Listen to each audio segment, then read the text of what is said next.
Hey, if you don't stop what you're doing, because I know what you're doing, and if you don't eat some food, you can kiss your golf career goodbye.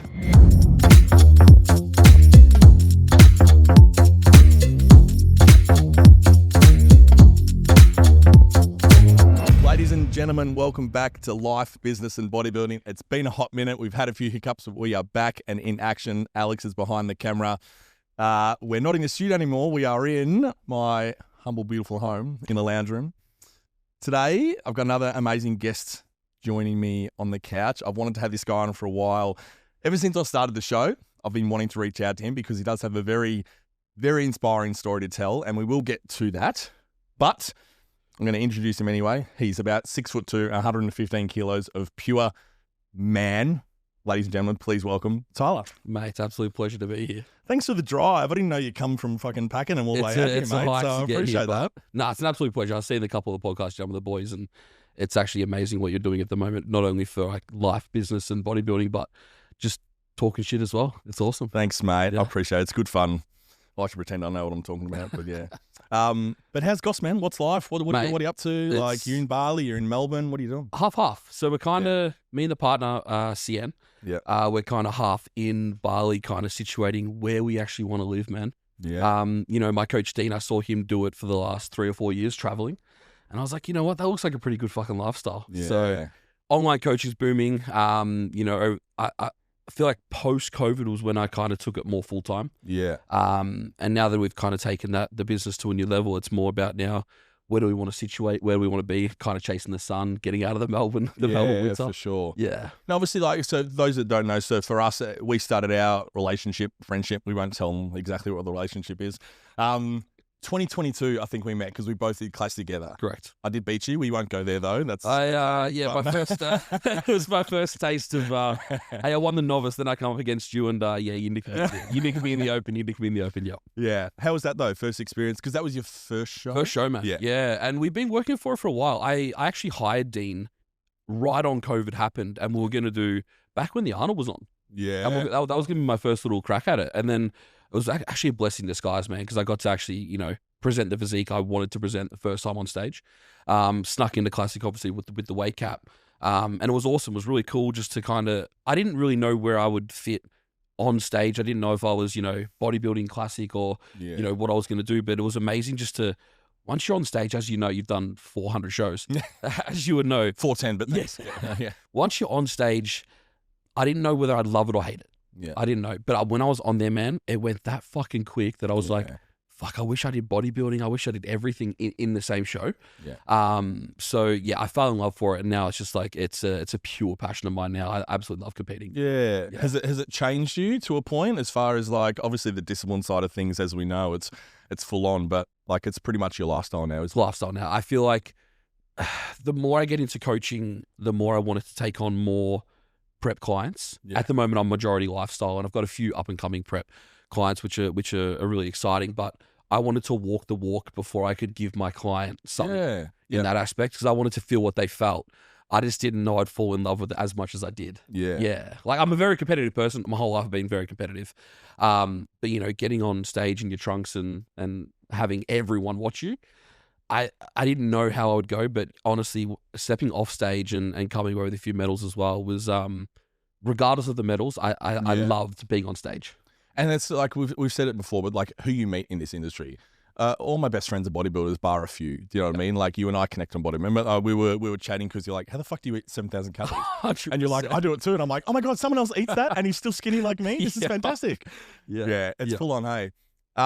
As far as the coaching side of things, because I know you killed it, and I want to promote that a little bit as well. So it's how's it work? How do you run the coaching side of things? Because obviously, like, I'm more a face-to-face guy. I do a little bit of online stuff, but for me, I love the connection with people, and I've been doing that for so long. And but I guess, how's it work? Like a lead comes through to you, you sort of set up a little phone call and pretty much walk us through it. Yeah. I used to be in person, so I started out at a few gyms. I worked at a few kind of down this way as well, actually.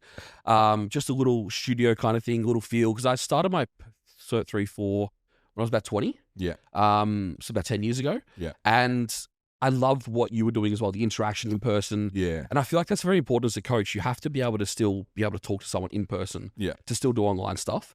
But when COVID hit, obviously that transition was like, oh fuck, like we can't be in person anymore unless you're kind of sneaking in the garage or doing some sessions.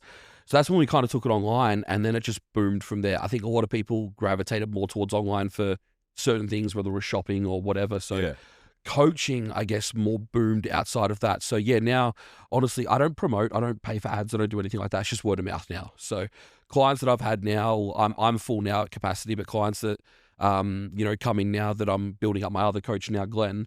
It's awesome. I saw that, yeah. Yeah. So what, you're getting busy enough that you bring someone else on. Well, That's funnily cool, enough, man. he actually got me into bodybuilding. Yeah, beautiful. So funnily enough, my first job in this industry was at a sub store.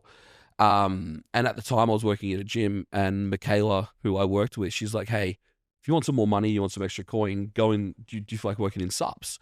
And I was like, I've never really thought about it, but hey, what the hell? And I walked in, and she's like, you're going to meet someone who's very much like you. And I'm like, okay, we'll see. Walked out 8 hours later. Yeah. 8 hours in the sub shop, man. Like, we just talk shit, kind of like just like this. Yeah, man. Now he's my best mate. I was best man at his wedding. Yeah. It's crazy. Like, it's crazy how that shit works out. And like what you said, the more people I've met in this industry, the more like I pretty much don't have any other friends that, don't lift. Like, it's in the bodybuilding scene. So it's crazy how that can happen as well. You can tell, look, not blowing smoke, you can tell how passionate you are with it too, because like I see you posting about your clients' results and everything. I watch, man. I watch everyone. I always watch, because there's a lot of fuckwits in this industry. But yeah, you can tell you really care. And it's one of those things, it's not like a sell or a business thing. You generally want this person to achieve. And one of those things, like I love when, a client just achieves something incredible, and not that you're the result of that, but you've created the blueprint for them to do that. And it's always going to come back. And I'm going to tell you a really funny story here. I won't mention the name, but I was training a 55-year-old woman. This would have been years ago. I know she'll listen to the podcast. I should tag her. Anyway, I was very, very short with her at the start, in a sense where, like, I know she'd tried a lot of stuff in the past and just wasn't working. I was like the 5th or 6th coach she's been to. And I think it was one of those things where it's like, probably all the coaches before me probably said the exact same thing, but just, I don't know, maybe not connected on a human level or a spiritual level, whatever it may be. Yeah. And I'm like, why are you here? Why do you want to train? I just want to get in shape. Straight away I go, bullshit, why are you here? It's like, almost taken aback. It's like, don't swear at me. But it's like, no, like, I want to do this. I'm like, no, like, tell me why you're really here though. Like, come on, we're going to go train legs, but tell me why you're really here. I was like, I want to be in shape. I want to look hot in a bikini on the beach and stuff. I'm like, bullshit, tell me why you're really here. And after like 5 or 6 minutes back and forward, she goes, Brian, I haven't been laid in 5 years. I just want to have sex. I'm like, great, let's go train legs. 100%. Dude, 4 years later, like, we'll train each other, whatever. Guess who the first person she's told she had sex with? Oh, fuck. Me, man. I was so happy for this 55-year-old woman, because it's like you helped her into doing that. 100%. But at the same time, it's like, if you're doing leg press or you're doing squats or whatever, and she's going to bitch out on reps, I'm like, hey, remember what you told me in that first chat? And she's like, fuck, Ryan, okay. And then we'd like go through. So I love that stuff, man. But anyway, that's like, you can tell that you really care, which is really cool, man. That's the thing with clients as well. Like, there's always that deeper meaning. Like everyone wants to look good, feel good. It's a lie if you tell yourself you don't want to feel good. Yeah. You know what I mean? But it's more about, I've found with clients transformations, it's even the lifestyle ones, like the mums, the dads. It's changing the way, like, you've got kids, for instance. It's changing the way the kids will look at you. Yeah, man. So having that role model there that, like, hey, mum and dad are taking care of themselves. Like, maybe I'll eat better. Yeah. I want to get in the gym. I want to start fitness. I want to play a sport. So it seeks into all the life. Yeah. And look, I'm very fortunate. Like, so my ex and I, like, we're both in great shape. I'd like to say that. Genetic is great. Yeah.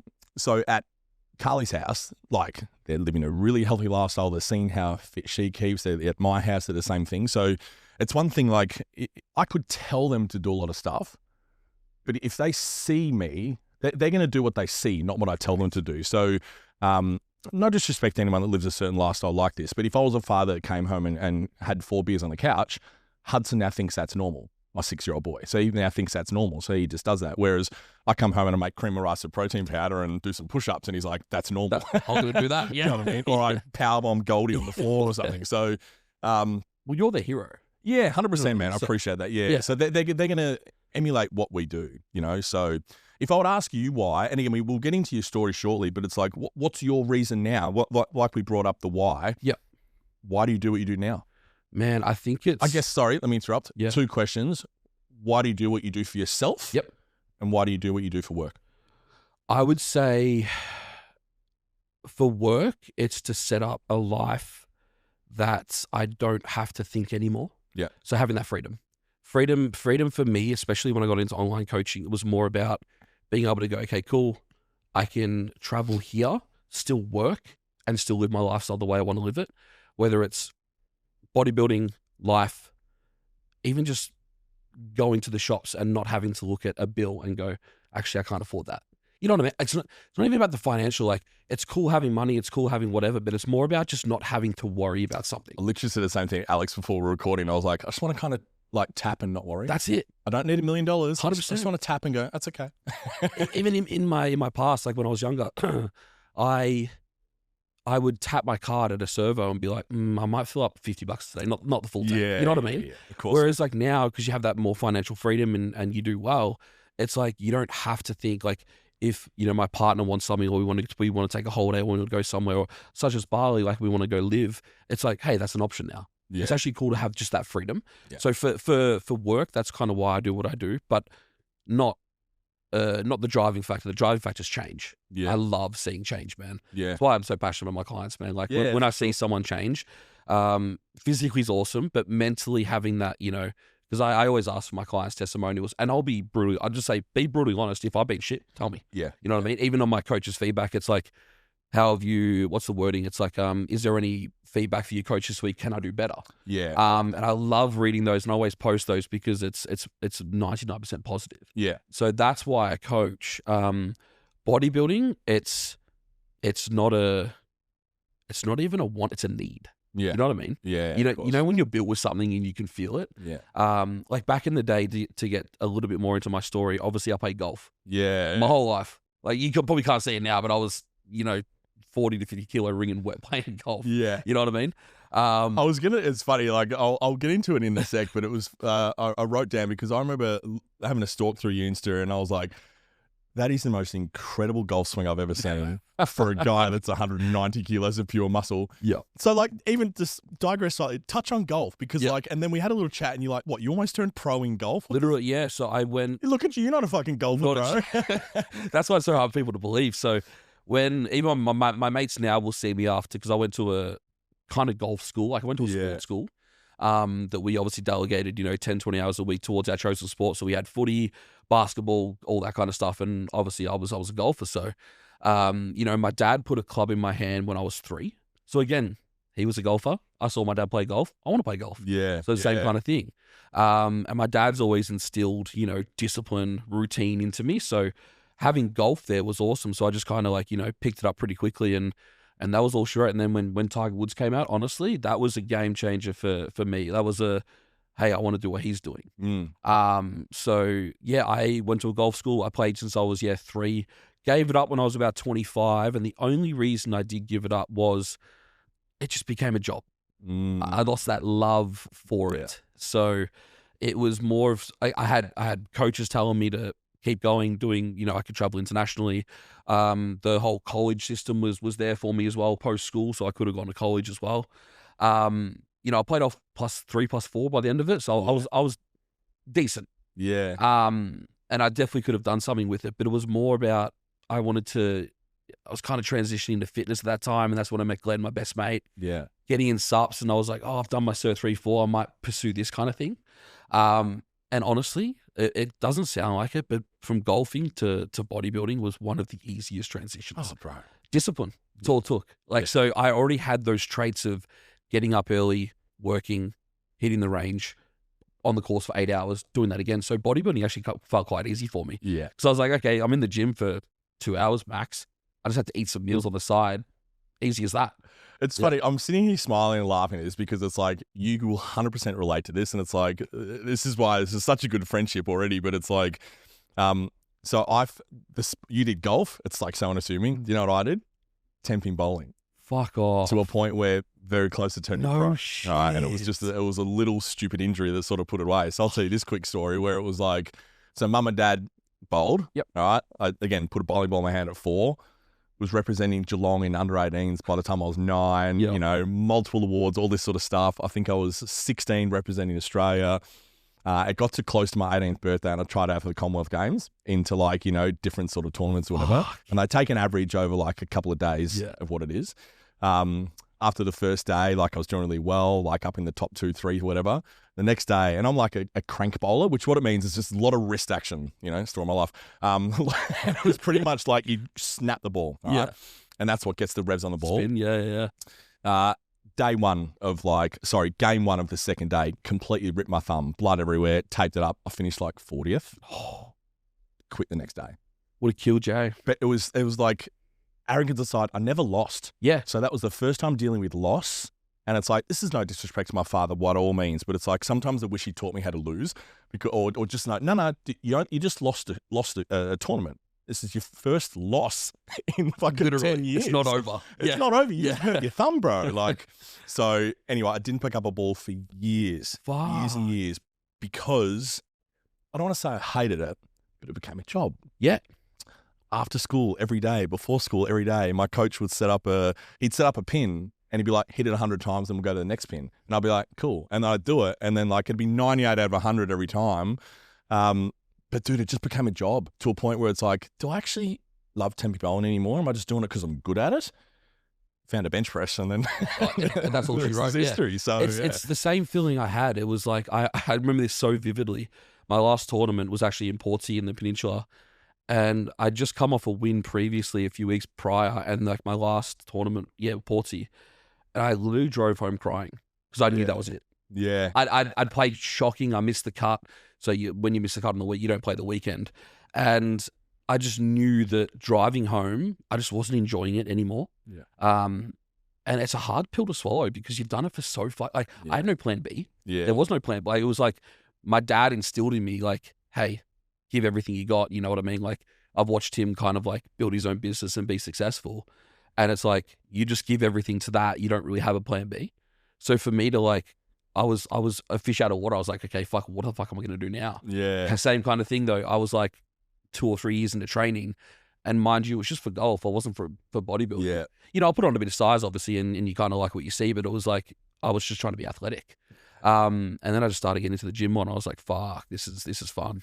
I think as well you develop an attachment to it, right? So I'm sure and especially we'll get into it shortly, but I'm sure golf saved you so many times, 100%. right? Because it's like, and then with bowling, like not saying that I had an unhappy childhood or anything like that. I had a wonderful childhood. Mum and dad were incredible.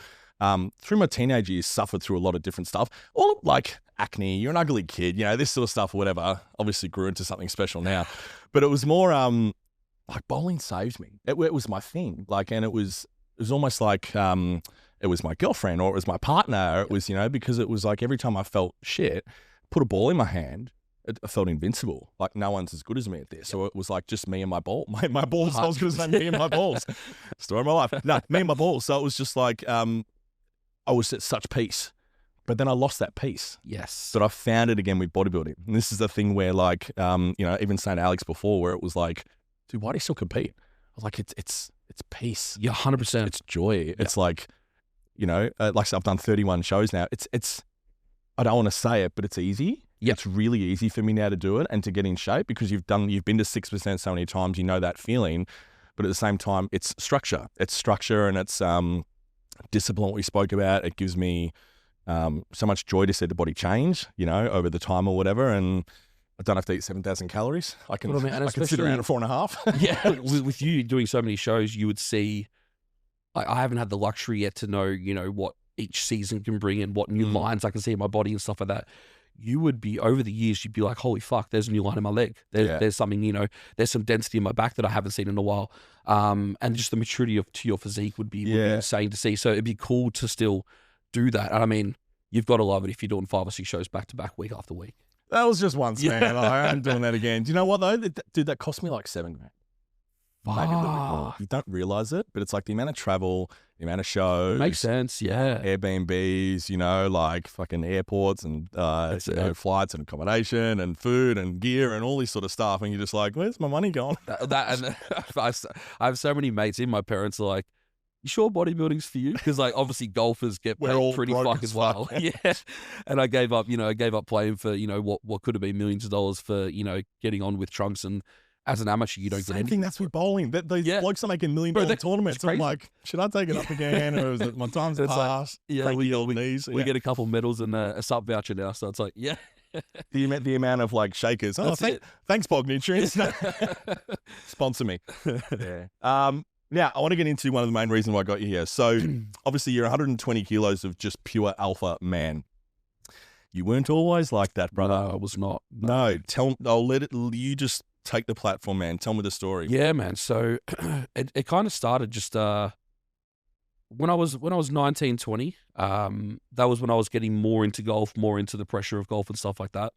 And as you know, growing up as a kid, like what you said, as an adolescent turning into an adult, you kind of see your body change. And mine, in my head mentally, I'd never viewed myself as, aesthetic or wanted to look a certain way. But as you get older, you see mates look a certain way and you see, things happen. And I was the chubbier kid, so to speak, around school. We'd call it skinny fat now. You know what I mean? And I just wanted abs. I really just wanted a fucking chiseled body. That's all. I started getting more on socials, and that's when Instagram was probably starting to be more apparent and stuff like that. And all it started for me personally, was me just trying to eat healthy. That's all it was. I did a bit of research, and I'm like, hey, cool, bit of chicken and rice, bit of broccoli, bit of eggs, milk, whatever. And then it started to turn into more of a, anxiety around food. To the point where if I couldn't even go out with mates anymore and have a meal off. I couldn't eat my mum's cooking anymore. It was more about, hey, I've got a meal prep, I've got to do this, got to do that.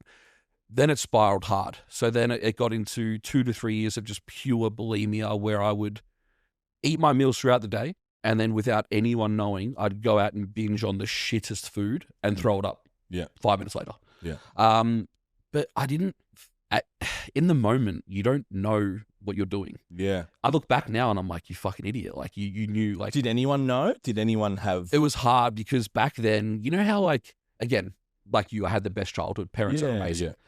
But you don't really speak about it. Yeah. They see it happening and everyone around you kind of sees it happening, but you don't really speak about it because I went from like 90 kilos to 45. I pretty much halved my weight. But it progressed over 3 years. So it kind of got, it was worse and worse and worse. I remember my golf coach saying to me, and he probably didn't mean this, but it really cut me deep. We were hitting balls in the range, everyone's hitting balls, and it was a windy day. And Tim turns around and he's like, "Can everyone hear that?" And they're like, "What do you mean?" Like, the wind going through Tyler's ribs?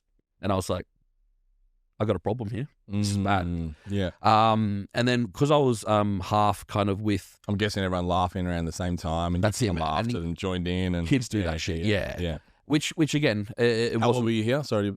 How old were you? That happened. That battle about 19 there. Yep. Yeah. And then the 2021 kind of got worse and worse. And then one of the coaches actually turned around to me. And Luke Mackey won't know this to this day. I still haven't reached out to him, but he won't know that he changed me to this day. He literally turned around to me, and this is how much golf was important to me. He pretty much turned around to me and said, "Mate, if you don't stop what you're doing, because I know what you're doing, and if you don't eat some food, you can kiss your golf career goodbye. You're not going to be a golfer, man." He's like, "You're going to be lucky to be alive." And I was like, oh, cool, fuck.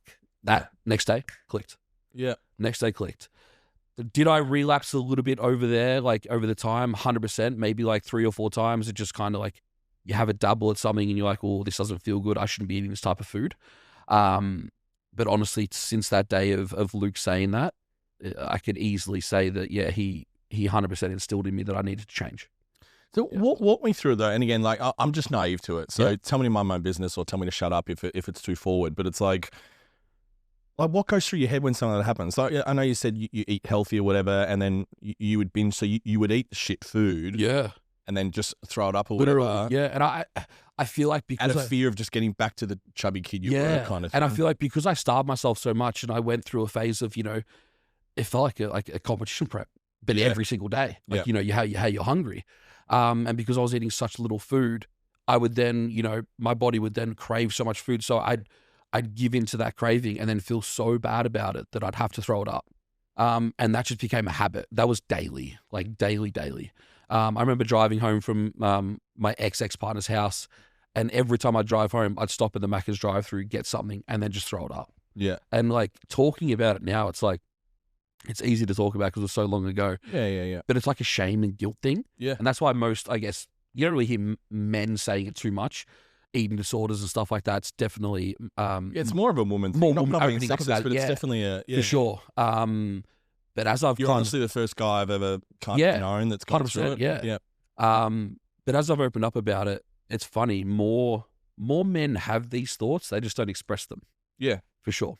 And yeah, I feel like once I transitioned out of that and the kind of golf was away and I was more transitioned to the gym, it was still touch and go with how I actually went about food. And then I obviously got into more training and into more, okay, cool, I can, I'm giving up golf. I need something else to almost latch onto, which was bodybuilding. And honestly, man, if I didn't have bodybuilding, I'd be fucking dead. Wouldn't be on the couch. Yeah, 100%. So what about and I'm sure it's the whole thrown up thing after the food or whatever. I'm sure it just became a habit. It was no, just, that was 3 years part of your life. You know what I mean? And it's very hard to even, if people are like, you keep doing this, you're going to die, you're going to cause some damage internally or whatever. You're like, but it's my daily routine. It's what I do. And it's like, I don't like referring it or putting it similar to smoking, but it's the same thing. Yeah. Because they're just putting something in their mouth, they're going for it. Drugs, same thing. It just became honestly a habit that I had to, I had to shake. Otherwise I was going to be hospitalized soon after that. Like it was getting to a point where it's bad. Did you get to a point in the hospital? No, didn't get that far. Yeah. I got to the point, like, when I say skinny, I got to the point where I could fit my whole hand around my arm. Like, wow. Proper skinny. You couldn't get 4 hands around your arm now, dude. It's crazy, right? Yeah. And I got big hands. Yeah. So yeah, when I kind of found bodybuilding after that, that was when I was like, oh, I've actually got to eat food to grow muscle. Yeah. So that kind of like changed my perspective about things. But honestly, to this day, I still feel if I didn't have that discipline around, it sounds fucked up, but if I didn't have that discipline around that habit of bulimia, I probably wouldn't be as good of a bodybuilder right now either. Yeah. Sounds like you're very similar to me, like hyper fixated on certain things in certain periods of your life too. And then those things that sort of stick, it's very hard to get rid of. I think on the last podcast when I had a chat with Maddie, I asked him a question. I'd love to ask you the same thing where it's like, do you think if you stopped competing or if you stopped bodybuilding, you'd lose your identity of who you are? And he was really adamant about, nah, like absolutely not. Like I would still be Matt Orchard. I wouldn't be Ryan Underwood, man. Like I'm not, like credit to him for getting himself mentally to that point. I'm not there. I don't know if I will. Yep. It's when it comes to a point when I'm 65 and then the pecs are sagging and there's no more testicles left and the fucking quads aren't hanging over the knee anymore. Like, I don't know how I'm going to act. I don't know how I'm going to react because I've relied so heavily on the visual look of what my body is. And it's my business. It's Bear Bros on the weekend. It's me naked in an apron. That's what makes me my money too. Yeah. So it's like, that takes a lot of balls. People still going to want to train with me if I don't look a certain way. And I'm sure like, because of the experience or whatever, you're always going to get clients, but, I'm not there, bro. That takes, and happily admit it. Like that takes a lot of balls to admit that. Yeah, thanks, man. But because if I'm honest, I've been doing some work with. Do you know Dean quite well? Do you know? Only just a little bit, maybe a few things through a show or like this. Do you know his partner Liz at all? No. So his partner Liz is part of Flex Success as well, and she's more. I would call Dean the guy who just gets shit done as a coach. Yeah. And I would call Liz the nurturing mum side of things, where I've done a lot of mental health work with Liz in the past about this. Yeah. Because with bodybuilding, it's great. You'll maybe turn pro, you'll have a good pro career, whatever, and have a good amateur career. And after that, you've got to have something that to lead towards when you aren't a bodybuilder anymore. Now, the term not being a body, I'll always be a body. Yeah. I'll probably eat chicken and rice till the day I die. Yeah, of course. Or structure some sort of way in terms of training, same as you. But it's more so I struggle with, I don't actually, I can answer this dead on. I don't know who I would be if I wasn't a bodybuilder. And I could have said the same thing for golf, man. Yeah. Because at that time with golf, everyone knew me. Oh, Tyler, that's the golfer. That's the good golfer. Now it's, that's the big bodybuilder. Like around the gyms, I'm the same. It's the same. It's how I pick up all my clients. Yeah. Like people see me as the bigger guy. So it's more like if I was to downsize, I actually don't know how I would feel internally for sure. And I'm just like you. I could be ballsy enough to admit that's my identity right now. Yeah. I wish I could be, because I'm really good mates with Orch, and I've listened to that podcast as well. And I wish I had his, charisma to say that, but that I don't. Yeah, I don't. I think as well for him, and the way he articulated that answer as well, which was really cool in a sense where he goes, I haven't been a bodybuilder as long as you. Like, it's been a part of your life and it's saved you in so many traumatic parts of your life. He goes, bodybuilding is kind of just a hobby for me. And he goes, I happen to be pretty good at it. I go, pretty good. You're a fucking pro. And great at it. You're the most conditioned athlete I've ever seen in my life. But yeah, he's just like, I was basketball. That was my identity, and then just kind of fell into bodybuilding at a quite a late stage, responded well. So he's like, if you took it away from me right now and I wasn't allowed to compete tomorrow, I'd be fine. But it's like, and until you take it away from me, I don't know how I'm going to react. And me saying to you now on the couch is like, I don't think I'll react well, but you never know. No, you do, because it's like, I might attach myself to something else, and I've got that personality too. Yep. Like right now, and I was saying to Alex before, it's like, when I'm not competing, I do miss the structure, and I sometimes feel a bit lazy. I was joking before, I was chatting to someone where it was like my clothes were on that. It took me a week to fold the washing. Yeah. Bro, just do it. But in prep, it'd be done in a heartbeat, because you're just in this routine, right? So right now I'm enjoying the energy, being a dad, having Maccas every second weekend with them and no fucks given, and still have abs, so it's fine.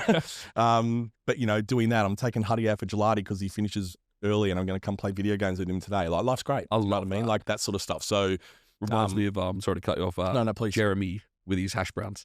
Yeah, man. Same thing. Yeah, I see that. I see his Instagram. So, I'm like, in prep, he couldn't do that. And post prep, I see his kids with his hash browns. I'm like, I'm fucking. Finally. Yeah. I was like, did you have 12? Yeah.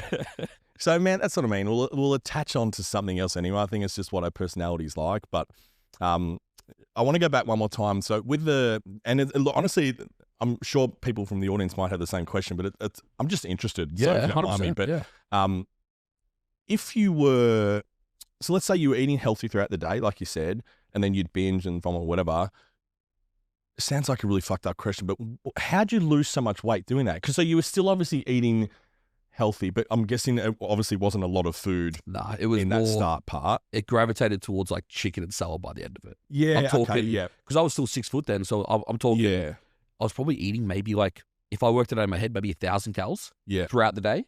And then, like, literally, I'd probably be eating 2,000, 3,000, 4,000 calories binging. Yes. And then straight back up. Yeah. So in my head, out of fear of turning. Oh, well, the most fucked up thing in my head, I was like, well, if I can get it out within 15, 20 minutes, calories, it wouldn't matter. Yeah. For some reason, I had that in my head that it wouldn't matter.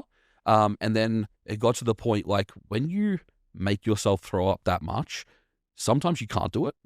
Oh my God. Yeah. That sent me into a fucking fit that I couldn't get it back up. Yeah. So, because you've thrown all those calories and like, fuck, I can't get it back anxiety up. I'm going to be fat and my life's over. Yeah. Yeah. So it got to that point, which, funnily enough, it raised some concerns. And this is only found out this years later. But in COVID, I went into hospital for it was like a slight kidney infection thing that happened. It was just more of my immune system just dropping. Anyway, went in there, ended up finding about 50, what are they called? Ulcers down my esophagus, right? I'm like, how the fuck does that happen? And we're talking. Bulimia. Yeah. I fucked my esophagus that bad for 3 years that I was like, shit. And when they put the camera down there, they had to put a child's camera down my throat because I fucked the muscles that hard that all my esophagus down there is so like tense and muscular because of all that throwing up over 3 years. Yeah. Weird kind of spiritual sort of question here. Like, is that 45 kilo dude still in there or not? Is he dead, or does he lurk and you've just got him on a leash? He's on a leash, 100%. Yeah. I feel like once you've been, same thing. Like, it'd be like me asking you, do you still think you can bowl? Yeah. You know what I mean? So even though like it's a part of you, it's your identity, something's still there because, I'll still like, I'm not naive to knowing that I'm a bigger human than most people, for sure. But I'll still catch myself in the mirror and I'll be like, skinny. You know what I mean? Yeah. And don't get me wrong, every bodybuilder's going to think that. We're always striving for better. Yeah. I doubt that any bodybuilder could sit here and be like, hey, I'm very happy with how I look. Even if you're a C-bum, he'll be like, hey, I could probably do this a bit better. Yeah, of course. You know what I mean? Always blissful dissatisfaction. Like, 100%. Yeah. And I feel like you have to have that kind of OCD-ness about it to actually be a better bodybuilder. You have to strive towards something better. But I feel like the tile is still there, but with a 100% better outlook and mindset on how to actually go about it. Yeah. You know, I don't think I can probably put my hand on my heart that I'll never go back to that for sure. But the most fucked up thing is I'll never go back to that because it'll make me a worse bodybuilder. You know what I mean? Like I've got, How was that transition from like, because you're like me, you're a 7,000 calorie dude in the off season. Yeah. I don't even know how to ask the question, but it's like, how do you go from that to that? It's not even healthy. It's the opposite. Other end of the extreme where people will be like, it's not healthy to have 7,000 calories. 100%. Like, I know. But it's funny when people now, because I've done a few calorie challenges in the past and just for fun and just to kind of get things out there. And it's funny, you have the old school friends reach out and they're like, what the fuck? Yeah. Like you used to be like the complete opposite dude, man. But I feel like the same thing with you. When I'm in and I'm on an extreme, I will do everything in my power to reach that extreme. Yeah. Same with golf. Like golf, I was working, full time, but I was also on the course in the morning, at night time, hitting balls. Like my hands were fucking bleeding, man. Like that kind of obsession. Same as the gym. Like you've got to drag me out of the gym. You've got to drag me out of my laptop for coaching. When I'm obsessed with something, I'm just all in. Yeah. Yeah. Slight digress. I asked a few of the boys that I've had on this question as well, and I'll ask you like a 2-part question. But where you are right now in life, how do you define success, and have you found it? Not yet. Yeah. Well, how do you define success? How do I define it? Yeah. I think success for me would be to be able to wake up in the morning, look myself in the mirror, be happy, which I am. Did I not just fucking say this to you before we started recording? My whole thing was like, wake up in the morning smiling, pretty successful. That's literally my mantra. Damn, man. That's my you stole my line. That's literally my mantra. Because I used to wake up every morning not happy. Of course, yeah. So I remember, and this is a pretty vivid and pretty shitty line, but Please. I remember saying with my partner now, Sian, I met her and I said, you can't be with me for long because I'm not going to make it past 30. Yeah, well. I just didn't feel like I didn't want to. Yeah. How long have you been with her for? Hey? How long have you been with Sin for? It'll be 5 years now. Yeah. Yep. And she always took it as like a grain of salt, but she always knew that I would. But I had it in my head, you know how when you've got a little bit of a way out where you're like, I can always end it. It's all right. That feeling was always there. And when I woke up in the morning, it was like, even if today's shit, I can still do that. Yeah. And I can still get out. But now it's like the complete opposite. And that's why I think I'm closer to success, because now I wake up and, being a bodybuilder, you feel something in your heart, or you're like, oh shit, what's that? Where it's like, now it's like, I don't want to fucking die at all. I've got so much life to live. Yeah. Like I've got a family to have. I've got, business to excel in. I've got, life to live with my partner, with my friends and family. I want to grow old. Yeah. And there's so much in bodybuilding that I want to fucking do still. Yeah. Because I'm so late to bodybuilding. Yeah. I same as Orch. I played golf and he played basketball. It was one of those things that we got in late 20s. So natural athletes too. That's what I like to call it. You're good at everything. So it's like when you put your mind to something, you'll excel at it. Yeah. So I feel like, because I'm so late to everything, I feel like I've got so much life to live. And I don't feel old in my body at all. Like, because, obviously I'm only 4 or 5 years on PEDs. Everything is tracking really nicely and I've still got so much life to live. So for success for me, 100% waking up in the morning and looking myself in the mirror and just going, hey, I'm pretty good at life at the moment. This is really good. Business wise, I don't really have any end goal, because if you told me right now what I'm doing right now, how many clients I had, how the business is going 5 years ago, I'd be like, no way I'm going to get there. So I've already exceeded my expectations 5 years ago. So now it's just... You almost don't want to put a cap on it either. Nah, exactly. Yeah. So now it's just like, I just keep pushing towards that next little goal. Yeah. Which is really cool. And I pinch myself daily to knowing that that's my job. And I think as well, your definition of success can change over time. depending on certain things, what you went through. And again, not going into it, but after the separation I had, and I won't go into it out of respect, but unhappy all the time, bro. Just no idea what to do. And to a point where Liam, my best friend, like saved my life on so many occasions. And again, I want to be like really transparent. I was never at that point of wanting to leave the earth, right? Never was, ever. But he sort of said, the first night I told him when I rang him, he's like, stupid question, but what are you okay? What are you feeling? I said, I just want to go jump in front of a tram. I didn't want to, but it's just what was coming to my head 100%. Because it's like the emotion. Yeah, it's part of it. It's like I don't want to feel what I'm feeling. Yep. But at the same time, like, and he was one of those ones that really had a lot of good chats with me. It's like, dude, there is still so much life. Just remember, like, this is a horrible thing that's happened. And he was separated as well. And he's just like, there is so much more joy to had. This is going to suck for a long period of time. When you come out the other side of this, you will be the most resilient motherfucker in the world. And I like to think I am. That's not an arrogant thing. You want to think certain highly of yourself. So like going through that trauma and coming out the other side, you view things different. Back when I was married or whatever, and I was very hyper money focused. It could have been a reason of the separation. Who knows? So I'm sure it had part of it, but it was like, I wanted $1 million. I defined successes as money, and power and this sort of stuff. Whereas like after going through certain things, like, dude, if I wake up in a good mood, I'm pretty fucking lucky because so many people don't, right? So it's like there's a lot of things happening now and a lot of like cool things. I'll keep to myself, obviously, but like, just I'm excited again, and I'm looking forward to a lot of different things. So, and look at my 3 babies, bro. Like you can't see the photos around here, but you can see them up there. Like, gorgeous, bro. Like how would you not want to be here for them? So, brings a tear to my eye when I say it, but like they're everything, bro. So how can I not wake up happy when I've got these 3 little treasures with me, right? They're absolutely everything. Orch answered this really well, where he had a mentor say to him last week, because they said the same thing. I think it was along the lines of how do you define happiness and this sort of stuff. And he got to a point where he was wanting to end his life at a certain point.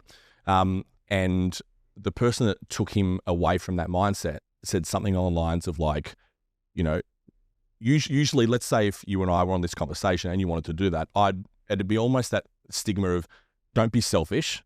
Like, don't hurt him. Don't hurt me. I'm your friend now. You mean I'm going to have to bury you? Like, don't be selfish. Where it's more like, no, imagine how many lives you don't get to impact. So it's like right now you're doing so much online stuff. You're changing the world. You're changing lives. You're making people happy and achieving all these amazing things. If you were to exist on this earth, how many people miss the opportunity to get to be involved in you? And I like to think like that. Like, again, I don't want to sound arrogant or facetious when I say it, but it's like, I've got a voice and I like that. I like having a voice and I like to motivate people and I don't give a fuck what people think on Instagram. You can unfollow. If you don't like the Wednesday wisdom, there's a swipe across button, right? But people love it. And it's like, I like the fact that I can impact a few people with just putting some words together, right? 100%. But it's like, imagine if I wasn't here. Exactly. You couldn't do it. There's so many people that would not benefit from my voice. And that's how I like to think about it. And the way Maddie answered that, I was just like, and I think that's an important thing for you as well, because you've got that platform to use. Even if you saved one person, just one, then if you weren't here, you wouldn't have saved that person. Yeah. And I feel like it's a big domino effect. I feel like no matter what, and that's what I feel like now wanting to live life to the absolute fullest is the same thing as what you just said. If I'm not here, the lives that I am not going to continue to impact won't happen. Yeah. And I'm big on, I've said it before, I've said it on another podcast when I was in Bali, actually. I'm massive on legacy. I love that, right? Like whether it's, you have your name, whether it's like my last name that keeps it going in the family, or whether it's, a bodybuilding career, a golfing career, whatever it may be. I'm big on leaving the world a much better place than what you came. Yeah. And if you can do that with your talent or however you go about business or life or being a father, amazing. Yeah. Yeah. Do you like Alex Hormozi? Do you follow it? Great. Love. Just I love his real raw shit. Yeah. I'm going to butcher this quote, but there was one thing where he said where it's like, let's say you want to post something on Insta or you want to do something with your life, but you are afraid of what someone's going to think of you.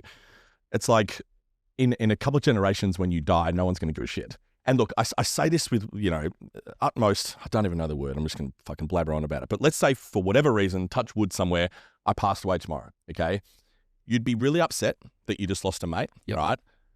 But like a month later, you probably would forget about me unless something happened, all right? And then you're like, oh, I remember that dude, sick poser, good beard, good bloke, had these great kids. And then you get on with your life. So it's like people just have so much of their own shit going on. They don't give a fuck what you're doing. Not at all. You give a fuck what they think what you're doing. Correct. You know what I mean? It's just, Well, I tell all my clients as mind-blowing, well. man. I was guilty of it. Same. I was like, I don't want to Yeah. post this because I don't want someone to think I'm a dickhead. You know, like, Yeah. it's usually one or two that think I'm a dickhead, and the rest is like, that's pretty cool, bro. I'm Good on exactly you, the you same know? now because I used to not post so much about my clients, business and stuff like that. Now I'm just like, hey, if you don't follow me, I don't give a fuck. I don't care. I want to share all my client stories. I want to share my progress. I want to share how well everyone's doing in life because it's more about the negative and the hating people that always bring you down. I hate saying it, but they're always going to be the jealous type of being like, I kind of like what he's doing. I'm going to hate on him. And I've been the same. I've been exactly the same. I've been where someone's in a better position than me and I'm like, I find myself negative thinking. I'm like, bring it back, Tyler. You're only thinking that because you're jealous of the position they're in right now. You know what I mean? And I've been a massive advocate of that for sure. So I feel like if you're in a position like what you said, and Hormozy says that very well, just do the damn thing. Yeah. Doesn't matter what it is. If you're passionate about it and you want to do something, don't even think twice. Yeah. Because like you said, you could be dead tomorrow. Yeah. Yeah. And obviously there's going to be risk in certain things too, but I like the concept of like, just start. And this is the whole thing. I've probably said it before, so I forgive myself for repeating, but when like we did the podcast, a mate suggested Alex's details. So I just messaged Alex. I was like, hey man, what's the go of the podcast stuff? And he goes, yeah, this is what it costs. And I was like, cool, can we start tomorrow? He goes, okay. So I had no idea what the fuck I was doing. I never know who this guy was. Good looking fella. Should pan the camera on him. But it was like, I just kind of walked in and I was like, oh, we'll set the camera up, and I was talking about myself. Yeah. And it got such good little reviews and comments, man. And then it's like, now I fucking love this. This is such a cool passion to do this podcast stuff. So it's like, I had no idea how to do it. It was just, I just sent a message. Yeah. He happened to reply and go, yeah, let's work together. Bang. And that, it's Take the having fucking risk, man. Make the fucking risk, change. Exactly. That's all it is. It's the same thing as when I see, even I was actually listening to the Jackson one last night just to get a little bit of my head around An idea what we do. Yeah. And I heard him say, because I was the same, I said I would compete the year prior, and I was the same. I pulled out because I thought I wasn't ready. Mm. You're never going to be ready. No, never. And it's the same as my next competition. I could be like, I'm going into bodybuilding now. So it's like, last time I was about 100 on stage. So if I'm like 105, 110, I'll be very, very happy or whatever. But it's like, yeah, but in a couple of years, I'll be 115. But at the end of the day, it doesn't matter. You're going to progress no matter what. As long as you jump in that deep end, you're going to progress. Yeah. If you don't jump in, that's when you regress. Yeah. Like you could be better. You could be better in a few years' time or whatever it may be. But if you don't actually take that leap, you'll find yourself you might never will or never get the chance to do it. Yeah. Yeah. Are you a big advocate for mentors? Like, so obviously Dean, and then is it Liz? Liz, yeah. Yeah, obviously they're very big influential people in your life. Like who would be that top three at the moment, influential people in your life that either help you business or emotionally or even help you deal with the little skinny Tyler that's right I would around say there? all my life, my dad. Yeah. My dad, yeah. He for sure was that person because he's very much like me. He's definitely not as big as me, but I saw him as big back in the day because he was built. We've definitely got the same more build. But now because he's 65, he's obviously not as big as what he was. But I saw him as my hero growing up. So like it was even just silly things like, he'd do push-ups with like his knuckles on the gravel and shit. So I'm like, that's cool. What a man. Yeah. So, and he's always been a workaholic, man. So he's had his own business for the last 30 years. So me taking that plunge into business, I was like, well, if my dad can build his own business, I can do my own business as well. So that kind of thing. And then on the emotional side, like people who know me really well now, I'm this big kind of shell on the outside, but on the inside, I am this just big fucking teddy bear, man. I'm an emotional fucking teddy bear. I think most big bodybuilders are, to be honest. because we're on so much Aromasin and Redex and shit, man. Like Tesco's like the small ones here, yeah. Watching movies, dogs fucking dying and shit, crying. Yeah. Dude, I used to cry in Killer Whale. Oh, I was man. 12. I was on gear when I was 12. I promise, Mum. So yeah, I feel like even when I had a problem, I could always go to my dad and ask him, how do I navigate this? Like I vividly remember I was having trouble with some mental health issues. And I said to him, hey, I think I was like fucking 12 or 13 at the time. I don't even know why I said it, but I said, hey, "Could you write down some quotes on a piece of paper that I can read before bed every night?" And he'd write down some. It was just a few quotes I've still got in my drawer, and it was just these few inspirational quotes that made me get through the day each day. And I was like, my dad's pretty cool. Yeah. So I would say my dad has been my biggest kind of driver. And still to this day, because he's that emotional and stuff. Same with my mum. They'll have, photos on their phone of me at my comp, or, Instagram photos that they've screenshotted and shit like that. The old people do. My dad's never ever missed a Melbourne show for me. That's so. So I've done 31 shows. I think 22 of them in Melbourne. Oh, never missed a Melbourne show, man. See, I feel like even with my mum's not overly healthy and getting in and out of hospital and stuff. Never missed a show, man. He always makes the trip. Never missed it. It's to the point where everyone said, it's like, dude, you can look after mum. He's like, I'm not missing a show. It's just, but now being a dad, dude, I'd do anything for Huddy. You wouldn't miss a thing. No. And the girls. I'm just saying, Huddy's my boy. So I'd never miss anything like that. Yeah, and I feel like that's what my parents are like as well. Because my dad was also my caddy my whole life for golf. So he was the guy who pulled my bag and carried my bag my whole life as well.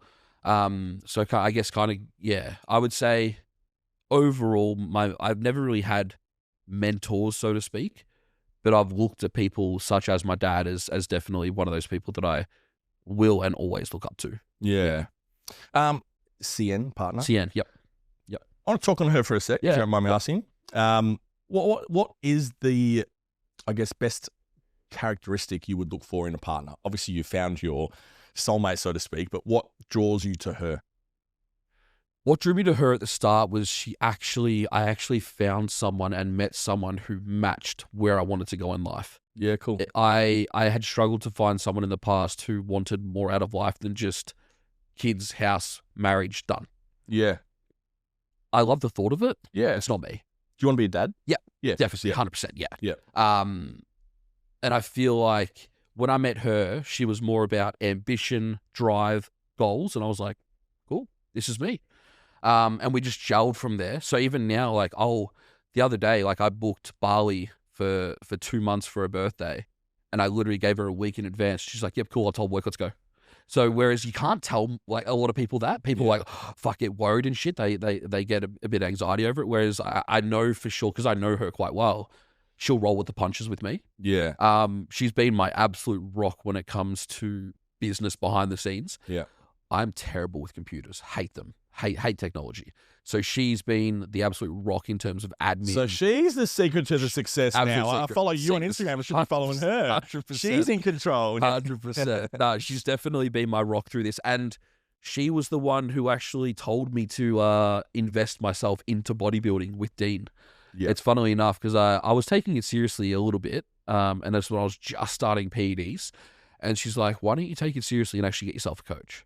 So I reached out to Dean, and he just happened to have one spot drop off, so I kind of fitted right in. Yeah. And I guess the rest is history from there. But yeah, she's been a massive influence in my life. Yeah, good man. Yeah, sounds like a resilient girl. She's very. Yeah, she's been through a lot herself, and that's definitely her story to tell. But I think we gel so well because of that as well.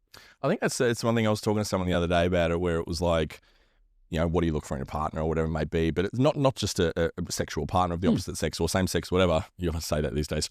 But just as a friend. And this is why you and I get along so well, because we're both just resilient people. And I think when you've been dealt some shit and come out the other side in a much better way, you're going to connect with that person so much better. I was talking to Alex about it before. We get along so well because of the shit we've been through, and you can have those chats about it, be open and vulnerable, but still...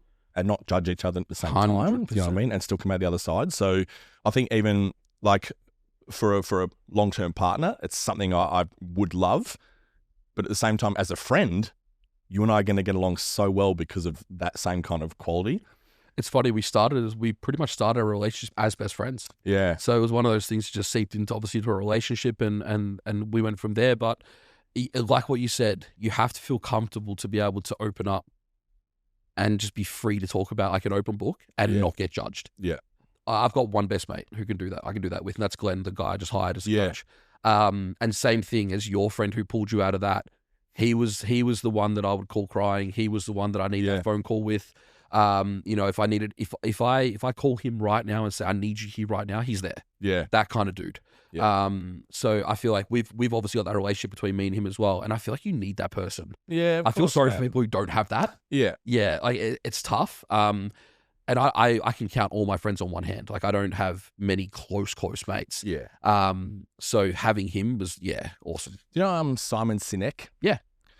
Great author. Yep. Author of one of my favorite books, Start With Why. Yep. Great book, right? Yep. And again, this is the same thing with the client I had earlier. Give me a reason why you're fucking training. Give me a reason why you're alive, because it's like that's what's going to push you through anything, right? Yep. So that's why I think it's always good to have something like that. But anyway, he said this thing, let's say you and I are friends and we're great friends, and you were feeling a certain way and you were hiding something but didn't tell me. How dare you rob me of the opportunity to sit in the mud with you and help you through your shit? Yep. Don't ever fucking do that to me again. Do you know what I mean? Like, it's awesome, and I say that with passion in my eyes because it's like, don't ever, even to you, don't ever rob me of that opportunity. If I'm in a good spot and you're not, let me help you out of that spot. 100%. Don't you fucking keep it inside. I love that. It's incredible, isn't it? Yeah. It's so good, man, because it's like, it sounds like I'm being selfish to you. Yeah. Because it's like, flipping the whole script. You're the one that's upset. And I'm like, fuck you, man. You should have told me you're upset. It's like, but, yeah, you're right. Yeah. Do you know what I mean? Fucking incredible, man. And that's why I feel like opening yourself up to someone having a good mate like that or a partner or whatever it may be is so vital. Because if you can do that and you can share that without being judged and being vulnerable, because, as men it's seen vulnerability isn't a manly strength. But I see it as the opposite. If you can open up and be really, really true to yourself, that's fucking strong. Yeah. Yeah. I'm gonna finish in 5 minutes, give or take. I'm gonna finish with a random question. This is funny because it's like, and it's only because we're kind of going off onto this little tangent here, but it's like, and I'll give my own take on it because I did a little story rant yesterday about it. But it was like, how do you define manliness now? Like this alpha male. If you don't have an answer, that's fine. I can share mine. But it's like, what do you think? I think it's a mix between having the ability to take control and strength of the situation at hand, but also having the emotional intelligence and prosper and ability to feel your emotion as well in that same sentence. So having the ability to people to view you as like, holy fuck, I would not fuck with you. But then also, oh wow, he's actually a really emotional, intelligent person and in depth and in touch with his emotions, that he can have a conversation outside of like raw. Yeah. I'm starstruck. What an answer. That's perfect, man, because it's exactly the same thing. Like, I think it's that, because it's like, and I will tell the quick story about it in case people didn't hear it yesterday, but it's like, one of my old clients from America reached out again. He stopped training a while ago, and I think it was more like, no disrespect to him, but I think it was more just our priorities were different, couldn't justify the money and this sort of stuff, which happens, man. It's not like, it's one of those luxuries in life to a point, So, but anyway, he had put on a bit of weight. When he told me this, it brought it, and I sent him back. I said, excuse the tears in my eyes because this really fucking hit me. But he used to be really high up in the military, like a B-stick under the Navy SEALs, a weapon of a human, right? Walk around in the uniform and people would just look all the time, all right? So it's like he had this appearance to him where it's like, respect, don't fuck with him, he will kill you, this sort of stuff. He's obviously not in uniform anymore, he's put on a bit of weight or whatever it may be, so the appearance is just not there. He had a few mates and everything playing hockey or whatever, and two got, or like a league, and a couple of people on the opposite team got in like a fight and almost started throwing hands. He stood in between them and he's like, back off. They just pushed him away like it was nothing and kept fighting. Fuck that. And he's just like, yeah. Oh, I'm not him anymore. I'm not this badass motherfucker that can choke you out in a heartbeat.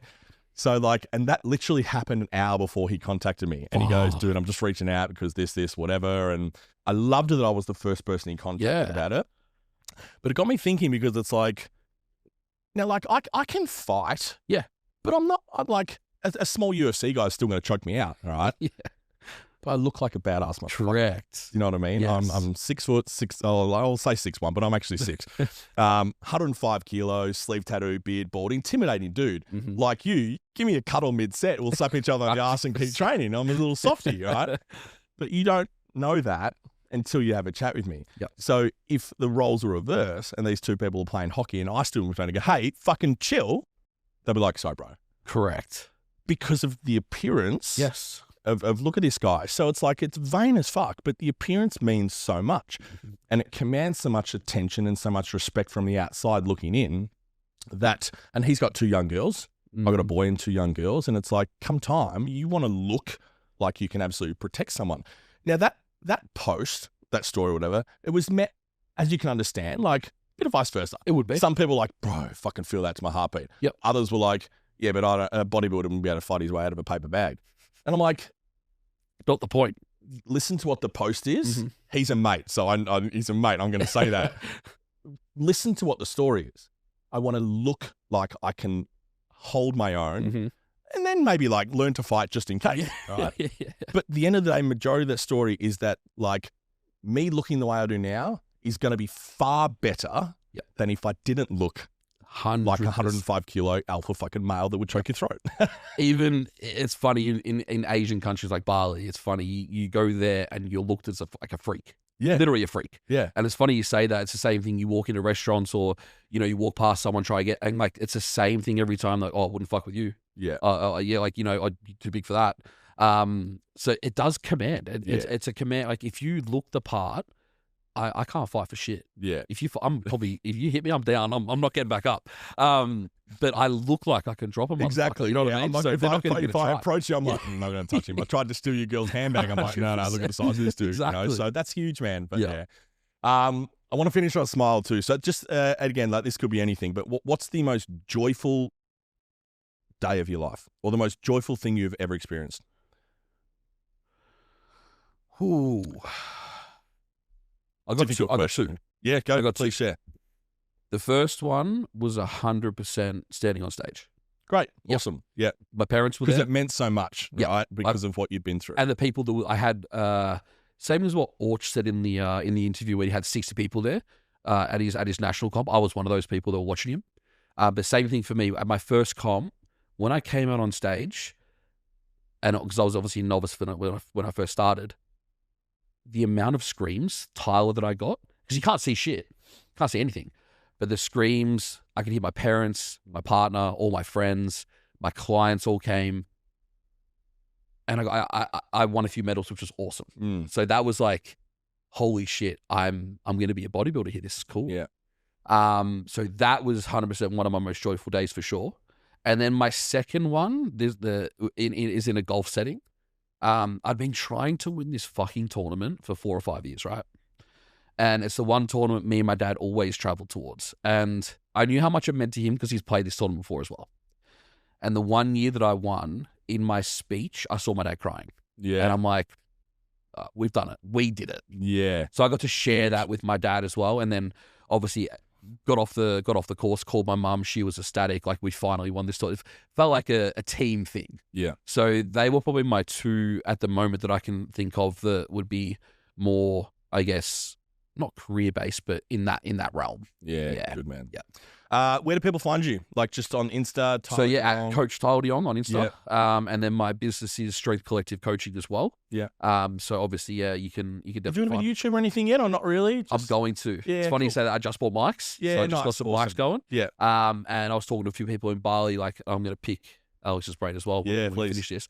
I need some good cameras, man. Yeah. Because I bought like this little Osmo Pocket 3. Yeah. Terrible. Yeah. Not terrible. Great for vlogging and YouTube and stuff, but I want something that I can get crisp quality content. Yeah. Whether it's in the kitchen, because Glenn, my business partner now, he's a phenomenal cook. Yeah. Ridiculous. So I want to get some stuff of him for the business, and then obviously get some way more gym content.